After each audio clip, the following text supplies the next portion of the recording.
Olá, meus amigos, minhas amigas, vamos continuar nosso mini curso, não é uma aula, isso aqui é um mini curso sobre a Lei 12.527.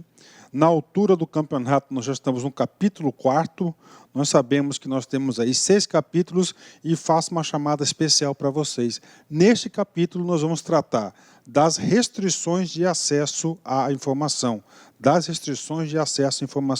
Professor, quais são essas restrições? 2 tipos de restrições. Aquelas informações que são protegidas por sigilo, ok? E as outras informações que são consideradas informações pessoais, né? Então, esses aqui são os dois tipos, né, os 2 blocos de informações que são sujeitas à restrição. Professor, por que sujeitas à restrição? Primeiramente, você tem que entender na altura do campeonato que essa aqui é uma lei que está regulando o quê? O direito constitucional de acesso a informações, ou seja, regra geral. Qual que é a regra geral? A regra geral é todo mundo pode ter acesso a todas as informações produzidas pelo setor público, mas nós temos um tipo de informação que é para assegurar a própria proteção do Estado e a sociedade, que elas serão protegidas por um tempo determinado, fora as informações pessoais. Ou seja, é o capítulo que eu digo para vocês, sem dúvida nenhuma, meus amigos, sem dúvida nenhuma, né? É o capítulo na qual nós temos aí mais exercícios, é o capítulo de maior incidência de questões de prova. Inclusive o seguinte, nessa aula nós temos aí 35 slides, dos 35 slides, vocês podem ter certeza que nós vamos resolver 10 questões de concurso. Por quê, professor? Porque é o mais cobrado. Ou seja, nesse capítulo, se você estiver aí um pouquinho cansado, com sono, para o vídeo, vai descansar, vai refrescar um pouquinho a cabeça, o corpo, dá uma respirada depois e vem assistir esse vídeo porque é muito importante, ok? Vamos lá. Então, este capítulo ele é organizado em 4 sessões. A primeira sessão traz sobre as disposições gerais. O segundo, da classificação da informação quanto o grau e o prazo de sigilo, né? O grau de sigilo nós já sabemos, são 3 graus de sigilo, reservado, sigilo, reservado, secreto e ultrasecreto, e o prazo do sigilo, né? Por exemplo, reservado, 5 anos, secreto, 15 anos, e ultrasecreto, nós temos aí 25 anos. Na seção 3, nós vamos trabalhar da proteção e do controle da informação sigilosa. A seção 4, dos procedimentos de classificação, reclassificação e desclassificação, ou seja, não é qualquer autoridade, não é qualquer pessoa que pode classificar uma informação, por exemplo, como uma informação de ultrasecreta. Tem as pessoas, tem as autoridades competentes para classificar determinada informação. E, finalmente, a seção 5 trata das informações pessoais, ou seja, o capítulo 4º é o capítulo mais longo, o capítulo de maior conteúdo, são 5 sessões aí para vocês, ok? Vamos lá, seção 1, vamos lá. Primeiro, disposições gerais. Eu vou ler, vamos ver se vocês conseguem entender. Tem pegadinha aqui, hein? Presta atenção. Não poderá ser negado acesso à informação necessária à tutela judicial ou administrativa de direitos fundamentais. Professor, não estou entendendo, professor. Vamos lá. O que o legislador quis dizer nesse artigo? Vamos lá. Juízo de valor. Vem comigo, pensa. Primeiro, regra geral. Todo mundo tem direito à informação. Essa é a regra geral. Algumas informações vão ter o quê? Acesso restrito. São aquelas classificadas com grau de sigilo, ok? Ok.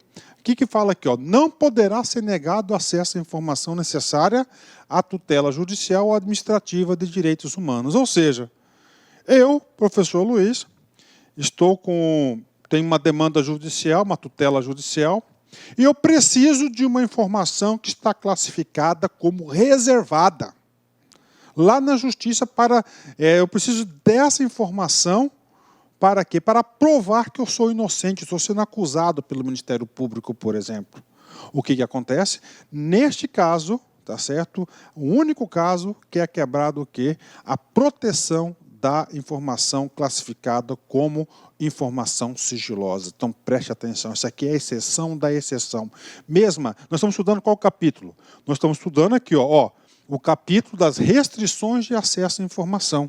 Ou seja, aqui vai regular todas as situações de quê? Todas as situações que envolvam restrição, mas que para o exercício da tutela judicial ou administrativa de direitos fundamentais, você pode, aí o Estado não pode negar o acesso a essa informação. Atenção, essa é a única exceção e isso cai muito em concurso. Bacana entender o que está escrito aí, qual que é o significado do legislador. Parágrafo único, muito importante também. As informações ou documentos que versem sobre condutas que impliquem violação de direitos humanos praticados por agentes públicos ou a mando de autoridade pública não poderão ser objeto de restrição de acesso. Então está aqui para vocês, né, alguma informação que foi classificada, por exemplo, como sigilosa, só que essa informação ela violou o quê? Os direitos humanos. Se há violação dos direitos humanos, e não interessa qual tipo de informação, ela não poderá ser classificada com grau de sigilo. Então está aqui para vocês, o capítulo começa aí com duas exceções fundamentais. A primeira exceção fundamental, que para o exercício da sua defesa, necessária a tutela judicial ou administrativa de direitos humanos, não pode ser negado o acesso à informação, mesmo que a informação esteja protegida com grau de sigilo, esteja protegida com sigilo.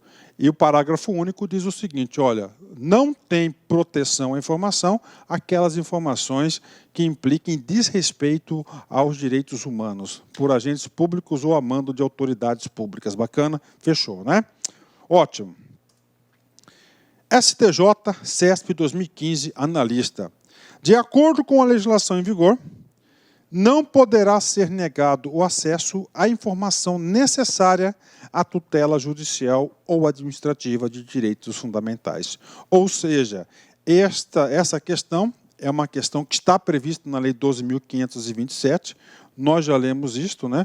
É uma lei que está rigorosamente prevista no artigo 21 da lei.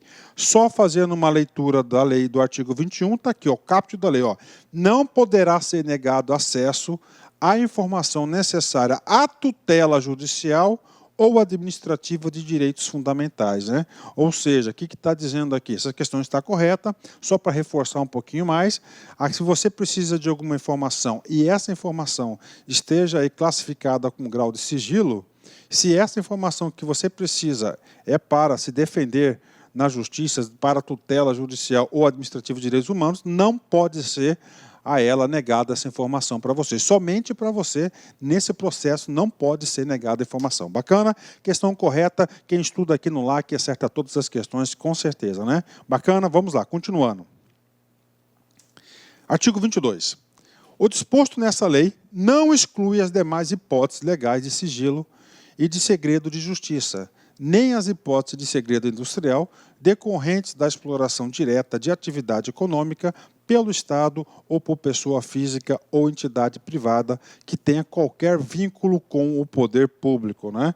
Ou seja, nós temos outras situações, principalmente situações aí de comércio, situações da atividade econômica, que existe o tal do sigilo industrial, segredo industrial, tá? O segredo industrial. Por exemplo, quero dizer para você, não exclui demais hipóteses de sigilo, né? A fórmula da Coca-Cola, né? A fórmula da Coca-Cola, ela é guardada aí sob 7 chaves, não é isso? É um sigilo aí, é um segredo decorrente a um segredo industrial. Então não exclui, né? Então essa informação, inclusive essa informação é do particular, então ele tem um direito aí de privar o acesso a essa informação. Bacana. Para a seção segunda seção da lei, né? Agora a gente vai tratar para vocês o seguinte, ó, da classificação da informação quanto ao grau e os prazos de sigilo, né? Ó, quanto ao grau, nós já sabemos, são 3 graus, né? Prazo de sigilo, também já sabemos, 5, 10 e 25. Bacana? Vamos lá. Artigo 23. São consideradas imprescindíveis à segurança da sociedade e do Estado e, portanto, passíveis de classificação as informações cuja divulgação o acesso irrestrito possam, né? Ou seja, vamos lá, regra geral, informação deve ser pública, exceto aquelas informações que são imprescindíveis à segurança da sociedade e do Estado. Então, essas informações poderão passar por graus de quê? de classificação quanto ao sigilo. Bacana? O que diz o artigo 23? O artigo 23, ele vai dizer o seguinte, o artigo 23 ele vai dizer quais as situações, quais os tipos de informações que serão sujeitas aí à aplicação do sigilo, ou seja, eles vão tratar de forma reservada, elas vão ser restritivas, não vão ser divulgadas por um determinado tempo. Professor, por que isso aqui é importante? Isso aqui é muito importante, sabe por quê? Isso aqui é uma defesa para a democracia. Imagine só, né, um ministro de Estado aí tendencioso, né, ele comete aí, tendencioso, né, tem algum documento, que esse documento aí, ele possa, inclusive, reincriminá-lo, né, judicialmente. O que ele fala?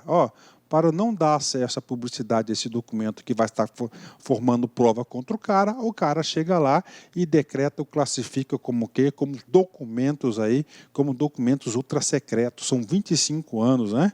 O que acontece, cara? Ultrasecreto, pronto, acabou, esse documento não vai ser público, né? E aí? Aí daqui 25 anos nem sabe se o cara estará vivo.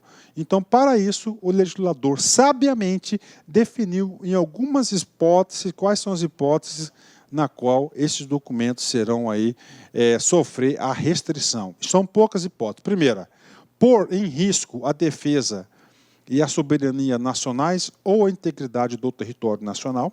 2, prejudicar ou pôr em risco a condução de negociações ou as relações internacionais do país, ou as que tenham sido fornecidas em caráter sigiloso por outros estados e organismos internacionais.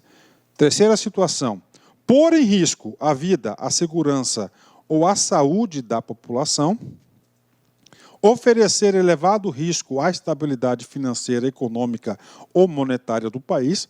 Em relação a esse item 4 aqui, muitas informações aí produzidas pelo Banco Central do Brasil são informações aí que têm um certo grau de sigilo, né? Por quê? Porque se essas informações forem divulgadas não no momento correto, pode ocasionar o quê? Elevado risco à estabilidade financeira, econômica e monetária do país. 5. Prejudicar ou causar risco a planos ou operações estratégicos das Forças Armadas. Prejudicar ou causar risco a projetos de pesquisa e desenvolvimento científico ou tecnológico, assim como a sistemas, bens, instalações ou áreas de interesse estratégico nacional. 7. Pôr em risco a segurança de instituições ou de altas autoridades nacionais ou estrangeiras e seus familiares. Ou, finalmente, item 8, comprometer atividades de inteligência, bem como de investigação ou fiscalização em andamento relacionadas com a preservação e repressão de infrações, né? Ou seja, na condução do inquérito policial, está protegido pelo sigilo das informações, inclusive isso está no Código Processual Penal. Bacana? Então é o seguinte, o artigo 23, ele trouxe o seguinte, olha, as informações que serão classificadas como sigilosas, tá certo? Só podem ser nesses casos. Então você tem o quê? 8 hipóteses para você decorar, que são essas informações, que são motivos que podem ensejar o quê? Motivos que poderão ensejar o quê? Restrição de acesso às informações. Artigo 24. Artigo 24, ele já vai tratar qual é o grau, quais são os graus, perdão, que de sigilo que essa informação pode receber. A informação em poder dos órgãos e entidades públicas, observado o seu teor e em razão de sua imprescindibilidade à segurança da sociedade ou do Estado, poderá ser classificada como ultrasecreta, secreta ou reservada. De novo, ultrasecreta, secreta e reservada. Gente, atenção, maior potencial de questões, maior probabilidade de ser cobrado em prova é esse cara aqui, tá? Isso aqui, quem diz é estatística. Professor, e aí? Aí eu tenho que fazer para vocês, tá? Um comentário muito interessante. Vou fazer o comentário com a questão em seguir. Vem comigo. Questão CDF, né? CESP 2017, cargo de técnico. Vem comigo. Com relação ao grau de sigilo, os documentos podem ser classificados como ostensivos, reservados, secretos ou ultrasecretos, né? Então vamos lá, né? Relação grau de sigilo. Professor, o grau de sigilo está na Lei 12.527, ok? De 2011. Só que é o seguinte, cara. Essa Lei 12.527, vem comigo essa explicação importante, ela revogou aqui, tá? Ó, os artigos 22, 23 e 24 da Lei 8.159. Esses artiguinhos aqui antes que tratavam sobre a classificação do grau do sigilo. Ou seja, antes a classificação do grau do sigilo era reservado, ostensivo, secreto e ultrasecreto. Com o advento dessa outra lei aqui, da lei atual que está vigorando, eles são classificados como reservados, secretos e ultrasecretos. Ou seja, esses documentos que eram classificados como ostensivos não existem mais. Então, o aluno que estuda aí com documentação, com material antigo, né, ele errou essa questão. Então, errou por isso, porque não tem hoje, na legislação atual, essa possibilidade dos documentos serem ostensivos, bacana, ostensivos. Ou seja, a questão está errada por esse detalhe. Lembra-se, questão de 2017, cara, né? A lei foi da onde? A lei foi de 2011, já temos um tempo considerável aí de vigência dessa lei. Bacana? Fechou, né? Continuar. Parágrafo 1º. Então, o caput desse artigo ele definiu quais são os graus, quais são os tipos de classificação do sigilo. São 3, né? Nós já sabemos, reservado, secreto e ultrasecreto. O parágrafo 1º vai definir quais os prazos, né?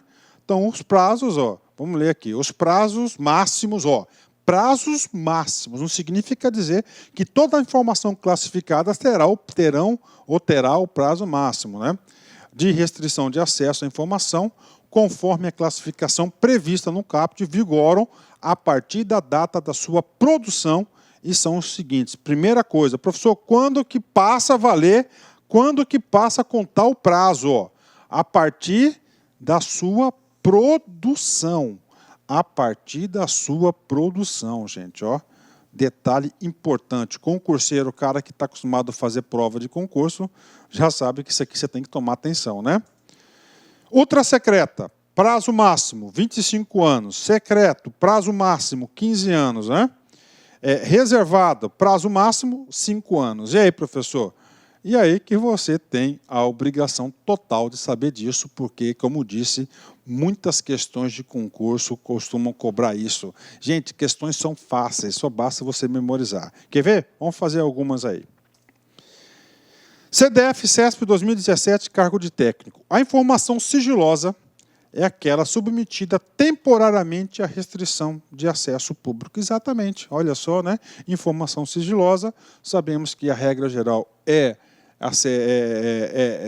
preceito constitucional geral, não existe informação restrita, né? E se tiver alguma informação restrita, ela tem que ser classificada como um grau de sigilo, que são 3 graus de sigilo. Qual que é o primeiro grau de sigilo? O primeiro grau de sigilo é reservado, o segundo secreto, depois ultrasecreta.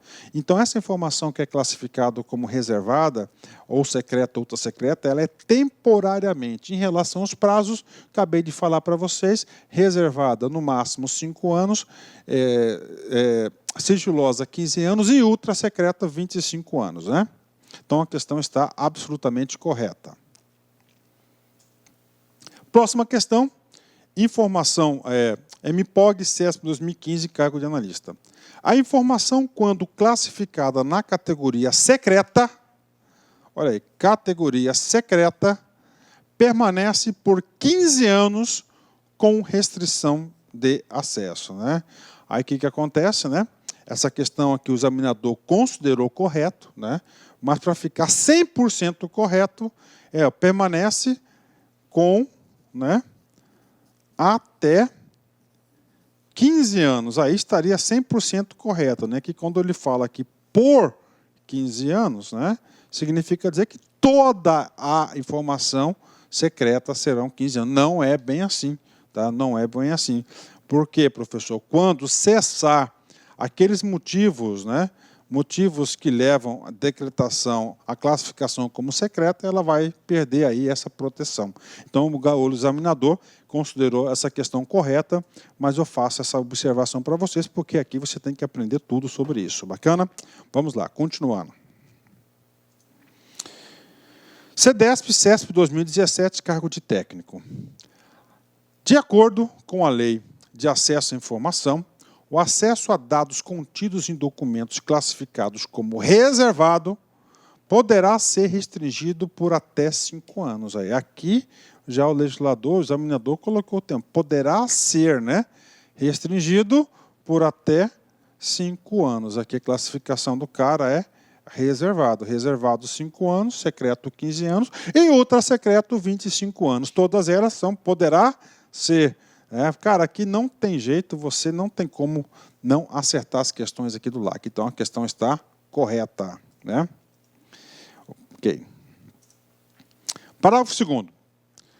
As informações que puderem colocar em risco a segurança do presidente e vice-presidente da República e respectivos cônjuges, filhos, serão classificados como reservadas e ficarão sob sigilo até o término do mandato em exercício ou último mandato em caso de reeleição. E aí, prof, e aí eu tenho que fazer algumas explicações para vocês aí importantíssimas. Vem comigo aqui. Primeira coisa, cara, vamos lá, calma. Paciência nessa hora aqui. Vem cá, olha aqui. Então é o seguinte, todas as informações referentes ao presidente, vice-presidente e seus respectivos cônjuges e filhos, tá, serão classificados como reservadas. Muitas provas de concurso trocou a palavra reservadas por secretas ou ultrasecretas, ok? Só que são informações, não são todas as informações, só somente aquelas informações que podem colocar a segurança em risco a segurança do presidente, vice-presidente, cônjuges e filhos, tá? Ok. É classificado como reservado. Bacana. Sabendo só isso aqui, cara, você já acerta várias questões de concurso. Só que o legislador foi mais a fundo. O que ele colocou? Ele colocou a hipótese de reeleição. Nós sabemos, tá? Nós sabemos que o mandato eletivo, né, são de 4 anos. Esses caras podem o quê? Sofrer o instituto da reeleição e ficar mais 4 anos. No caso aqui são 8 anos. Então está aqui para você. Né? Então o que ele falou? E a reservada são 5 anos. Né? Aí ele colocou um dispositivo aqui, ó, olha só. E ficarão sob sigilo até o término do mandato em exercício ou o último mandato em caso de reeleição. Então o cara aqui, ó, no primeiro dia de mandato dele, tá? Pela regra, seria até aqui, ó, 5 anos. Né? Mas o que acontece? Ele continua presidente, então ó, ele vai estender esse prazo aqui para o último dia, no caso, 8 anos. Ó, 8 anos. Professor, o que significa isso? Isso aqui é o único caso na legislação sobre o quê? Sobre a extensão, a prorrogação, a ampliação, tá certo? Ampliação da classificação do grau, classificação do grau aí de restrição de acesso a informações reservadas. E aí, prof, e aí se é o único caso, imagina o que o examinador vai cobrar. O examinador vai cobrar isso. O examinador gosta de cobrar exceções. O examinador gosta de cobrar números. O examinador gosta de cobrar o único caso. Quer ver? Isso caiu na prova. Vamos fazer uma questãozinha agora. MPE, CESP, VUNESP, desculpa, MPE, São Paulo, né, Ministério Público Estadual, São Paulo, VUNESP 2016, cargo de analista. Vem comigo. Segundo a Lei 12.527, as informações que puderem colocar em risco a segurança do presidente e vice-presidente da República e respectivos cônjuges e filhos serão classificados como, ou seja, vem comigo, as informações do presidente, cônjuge, presidente, vice-presidente, os cônjuges e os filhos são classificadas como tem Tem grau de sigilo? Sim, tem grau de sigilo. Se tem grau de sigilo, tem 3 hipóteses: reservado, secreto e ultrasecreto. Presidente e vice-presidente da República, qual que é a classificação? Reservado. Se é reservado, a letra A está fora, porque está ultrasecretas. Ó. A B, secretas, está fora também. Ó. Imprescindíveis ao interesse público e ficarão disponíveis até o término do mandato, em exercício do último mandato, indicado de reeleição. Esse cara aqui está incompleto. Incompleto, né? Tá incompleto esse cara aqui, tá? Imprescindíveis à segurança da sociedade e ficarão serão classificados como reeleição, que ó, serão classificadas como reservadas e ficarão sob sigilo até o mandato em exercício ou último mandato no caso de reeleição. Ou seja, se o cara aí estudou com a gente, se o cara fez a leitura da lei, com certeza ele não errou essa questão, uma questão muito fácil como essa aqui, ou seja, a questão é a letra E, tá? A letra E é a alternativa correta. O examinador quis saber o quê? Se você sabe dessa única particularidade aí do presidente e vice-presidente da República, cônjuges e filhos que tenha todas as informações que pode colocar em risco são classificadas como reservadas. E tem a particularidade ainda do mandato eleitoral, que é 4 mais 4, 8, né? E a reservada são 5 anos, ok? Ótimo. Parágrafo 3º. Alternativamente aos prazos previstos no parágrafo 1º, poderá ser estabelecida como termo final de restrição de acesso à ocorrência de determinado evento, desde que este ocorra antes de transcurso do prazo máximo de classificação. Então está aqui para vocês, cara. O que acontece isso aqui? Tá? Vamos colocar que tem uma informação que o Brasil está negociando com a China, tá certo? Vamos colocar algo aí, um tratado nuclear com a China, né? Estou colocando uma informação super, ultra secreta, né? É um tratado nuclear com a China, tá? E se a divulgação que o Brasil, se vazar alguma informação que o Brasil está fazendo esse tratado, pode prejudicar o objetivo final, que é celebrar esse contrato com a China. O que acontece? Todas as informações, pelo presidente da República, pelo ministro de Defesa, pelo comandante do Exército, né? Serão classificadas como ultrasecretas. Ultrasecretas são um prazo de quê? De 25 anos. Está aí. Só que é o seguinte, da data da produção dos documentos até a celebração foram 3 anos. Celebrou o contrato nuclear de parceria e cooperação técnica com a China. Pronto. Se o objeto da proteção era proteger essa negociação, e uma vez que essa negociação já foi finalizada, não tem mais o porquê, não tem mais o motivo de você proteger essas informações, porque vai ter uma cerimônia, vai ser divulgada essa parceria com a China. Então, é o seguinte, é uma hipótese, né? O que pode, regra geral, você pode antecipar o prazo, tá? Antecipar o prazo de restrição. Você não pode prorrogar o prazo de restrição dessa informação, porque toda informação ela é pública e um dia ela vai ser disponibilizada, mais cedo ou mais tarde. Bacana? Então, prazo máximo de classificação. Isso conta muito. Professor, e aí, professor? Transcorreu o prazo. Se transcorrer o prazo, ela vai se tornar pública automaticamente de acesso público. Transcorrido o prazo de classificação, ou consumado o evento que defina o seu término final, a informação tornar-se-á automaticamente de acesso público. Então, está aqui para vocês, venceu o prazo, ela vai se tornar automaticamente pública, né? Parágrafo 5º. Para a classificação da informação, em determinado grau de sigilo, deverá ser observado o interesse público das informações utilizadas a critério ao menos restritivo possível. Consideráveis, né? Ou seja, está colocando aqui o seguinte, motivos, né, e fundamentos para que o agente público, quando for classificar a informação, ele leve em consideração esses 2 ditos, a gravidade do risco ou o dano à segurança da sociedade e do Estado, e o prazo máximo de restrição de acesso ou evento que defina o seu término final. Então, são as 2 considerações importantes na qual a autoridade aí competente para fazer a classificação das informações analise seus fatos aí, ok? Vamos lá, seção número 4, né? dos procedimentos de classificação, reclassificação e desclassificação, né? A classificação do sigilo de informações no âmbito da administração pública federal é de competência. Ok. Classificação. O que é isso? Quem são as pessoas que podem classificar as informações como ultrasecreto? Gente, isso aqui também é cobrado muito. Vamos lá. Ultrasecreto, quem que é? Só a autoridade. Ah, professor, sou chefe de seção. Está passando um documento na minha mão aqui, ultrasecreto. Não vai passar um documento na sua mão de ultrasecreto. Tá certo? Vamos lá. Quem que pode ver? Ultrasecreto. Quais são as autoridades? Primeiro, o presidente da República. Se tem um presidente da República, tem quem? Tem o seu vice, né? Ultrasecreto, cara, anota aí, 5 autoridades. Cara, isso você tem que saber, isso despenca em prova, hein? Presidente, vice-presidente e seus auxiliares diretos. Professor, quem que são os auxiliares diretos do presidente da República? É o ministro de Estado. Ministro de Estado é autoridade com as mesmas prerrogativas. Professor, dá um exemplo de autoridades com as mesmas prerrogativas. Já falei para vocês. Por exemplo, o presidente do Banco Central. O presidente do Banco Central ele não é um ministro de Estado.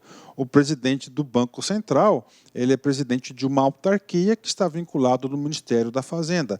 Só que, pela legislação em vigor, ele considera o presidente do Banco Central no mesmo nível de quê? De ministro. Ou seja, o presidente do Banco Central ele pode, sim, tá certo, classificar alguma informação como ultrasecreta.